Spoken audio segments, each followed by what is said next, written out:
तो बच्चों इस वीडियो में क्लास 12 सब्जेक्ट रिटेल का जो आज पेपर हुआ था, जिसका क्वेश्चन पेपर कोड 325 था, सेट 4, इसके सॉल्यूशन को डिस्कस करेंगे। ध्यान से देख लो कि आपने कितना राइट किया था, कितना रॉन्ग। ठीक है, सभी बच्चों का सेम सेट था। तो पहला क्वेश्चन था, एक कथन जो सटीक संदेश देता है जो आप दूसरे व्यक्ति को देने का प्रयास कर रहे हैं, उसे डैश कथन कहा जाता है। तो स्पष्ट, ए करेक्ट है। दूसरे में निम्नलिखित में से कौन सा सकारात्मक दृष्टिकोण से संबंधित नहीं है? तो यहाँ पर आपका सी करेक्ट है, ये सफलता की संभावना कम करता है। ठीक है, आगे देख लो ध्यान से। इंग्लिश में भी सेम, फर्स्ट में ए करेक्ट है, क्लियर, सेकंड में सी करेक्ट है। ठीक है, आगे देखो ध्यान से। आंतरिक प्रेरणा कैसे उत्पन्न होती है? आंसर है, जब व्यक्ति बाहरी दबावों के बजाय आंतरिक संतुष्टि या उससे जुड़ी चुनौती के लिए कार्य करता है तब। ठीक है, अगला डैश नए पृष्ठों की तरह होते हैं जो किसी प्रस्तुति में विभिन्न विषयों को अलग करने के लिए जोड़े जाते हैं। तो डी करेक्ट है, स्लाइड। इसी प्रकार ध्यान से देखते चलो।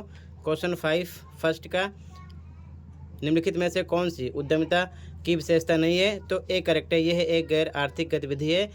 ये नहीं है क्योंकि ये आर्थिक गतिविधि है। ठीक है, ए करेक्ट है। अगला यहाँ पर इसकी फुल फॉर्म लिखना था, किसान हित समूह, यानी कि फार्मर इंटरेस्ट ग्रुप्स। ठीक है, इसके बाद में यहाँ पर प्रतिष्ठा या विश्वास फिल कर सकते थे। यहाँ पर दृश्य, यहाँ पर आपका आता थर्ड में ए हाउस कीपर्स। ठीक है, फोर्थ था खिड़की प्रदर्शन, डी करेक्ट है यहाँ पर। फिफ्थ क्वेश्चन में ए करेक्ट है, मूल्यवान। ठीक है, आगे देखो ध्यान से। इंग्लिश में भी सेम, इधर देखो इंग्लिश में भी, यहाँ पर डी करेक्ट है, स्लाइड्स। यहाँ पर ए करेक्ट है, इसकी फुल फॉर्म है फार्मर इंटरेस्ट ग्रुप्स। ठीक है, यहाँ पर गुड विल्स आप फिल कर सकते थे, यहाँ पर विजुअल या फिर विंडो। ठीक है, लिख सकते थे। आगे देखो ध्यान से, यहाँ पर आपका ए करेक्ट है। ठीक है, इसके बाद में यहाँ पर आपका डी करेक्ट है, विंडो डिस्प्लेस। ठीक है, यहाँ पर आपका ए करेक्ट है फिफ्थ में। ठीक है, सर्कल किया, ध्यान से देख लो फटाफट कि आपने कितना राइट किया था, कितना रॉन्ग। ठीक है, अगला क्वेश्चन था, क्लोज आउट वस्तुओं के लिए डैश का प्रयोग करें। तो डंप विन और ऑफर विन दोनों है, डी लगाना था, ए और सी दोनों। ठीक है, यहाँ पर आपका बी करेक्ट है, देखने में आकर्षक प्रदर्शन बनाने के लिए। ठीक है, अगला यहाँ पर आप COD का पूर्ण नाम क्या है? Cash on delivery. ठीक है, अगला इसका आंसर था ए डाउनलोडिंग, इसमें सी मनोरंजन जैसे कार्यक्रम, संगीत समारोह। यहाँ पर आपका सी करेक्ट है, 24/7 उपलब्धता। यहाँ पर बी करेक्ट है, इलेक्ट्रॉनिक। यहाँ पर ए करेक्ट है। ठीक है, क्वेश्चन नंबर 6 में ए करेक्ट है। ठीक है, आगे देखो ध्यान से। इंग्लिश में भी सेम, ए सी दोनों करेक्ट है, डी लगाना था, बोथ ए एंड सी। यहाँ पर बी है, कैश ऑन डिलीवरी भी करेक्ट है। यहाँ पर ए डाउनलोडिंग, यहाँ पर सी इंटरटेनमेंट। ठीक है, 24/7, यहाँ पर सी करेक्ट है। यहाँ पर भी इलेक्ट्रॉनिक, यहाँ पर ए करेक्ट है। ठीक है, आगे देखो ध्यान से।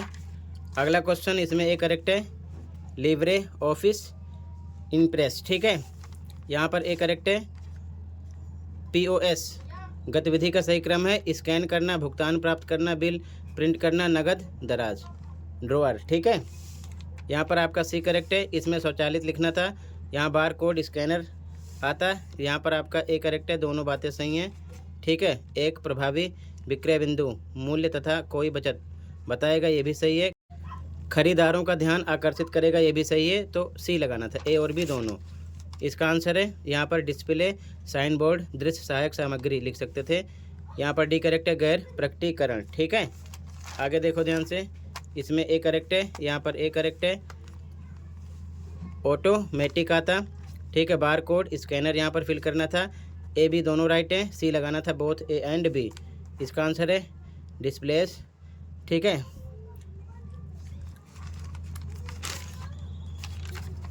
आगे देखो, इसमें नॉन डिस्क्लोजर आता। ठीक है, डी करेक्ट है यहाँ पर। अगला क्वेश्चन, इसमें बी करेक्ट है, सभी क्रियाओं का लेखा नहीं करता है।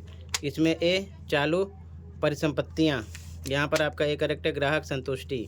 यहाँ पर ए व्यक्तिगत खाते, यहाँ पर बी प्रबंधक तथा कर्मचारी। यहाँ पर सी करेक्ट है। व्यावसायिक आवश्यकताओं के लिए इन्वेंट्री स्तर को अनुकूलतम करना। यहाँ पर भी ए करेक्ट है आपका। ठीक है, इंग्लिश में भी सेम, बी करेक्ट है।